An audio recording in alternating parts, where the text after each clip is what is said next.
আমি আহি পৰিলোঁ শ্ৰী শ্ৰী জয়হৰি পিঠা থানলৈ।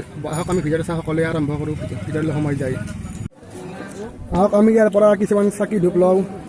এই প্ৰভুৰ ওচৰত আমি এই চাকি ধূপ জ্বলাই দিম এই দোকানৰ পৰা।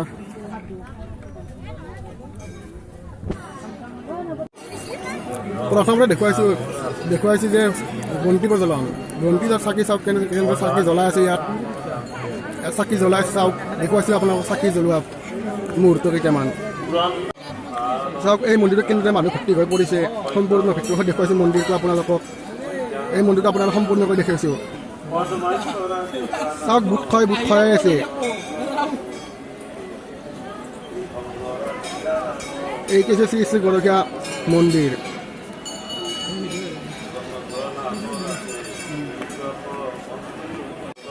তাত কেনেদৰে ভক্তই এই মন্দিৰত প্ৰৱেশ কৰিছে। এই শ্ৰী শ্ৰী গৰখীয়া মন্দিৰত আপোনালোকক দেখুৱাইছোঁ। সম্পূৰ্ণকৈ চাই লওক এই গৰখীয়া মন্দিৰটো।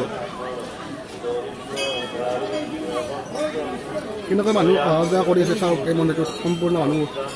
আজি এই মন্দিৰটোত তিনিদিনীয়া কাৰ্যসূচী কৰিছে। 1 তাৰিখ, 2 তাৰিখ, 3 তাৰিখৰ পৰা এই মন্দিৰটোত চলি থাকিব এনেকুৱা মানুহৰ ভিৰ।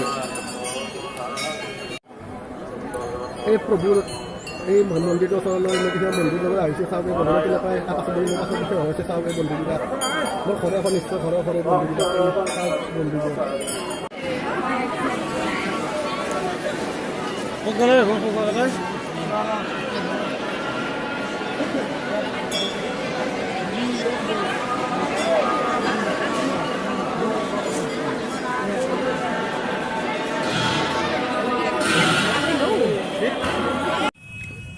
আপোনালোকক শেষ টাইমত দেখুৱাইছোঁ যে এইটোৱে হৈছে শ্ৰী শ্ৰী জয়হৰি পিঠা থানলৈ যোৱা ৰাস্তা। এইটোৱে চাওক মানুহ কেনেকৈ অহা যোৱা কৰিছে ৰাস্তাটোলৈ। কিন্তু আমি ভিডিঅ'টো ইয়াতে শেষ কৰিম। কিন্তু তাৰ আগতে কৈছোঁ আপোনালোকক, যদি এতিয়ালৈকে লাইক কমেণ্ট ছাবস্ক্ৰাইব কৰা নাই, আপোনালোকে লাইক কমেণ্ট ছাবস্ক্ৰাইব কৰক। ধন্যবাদ।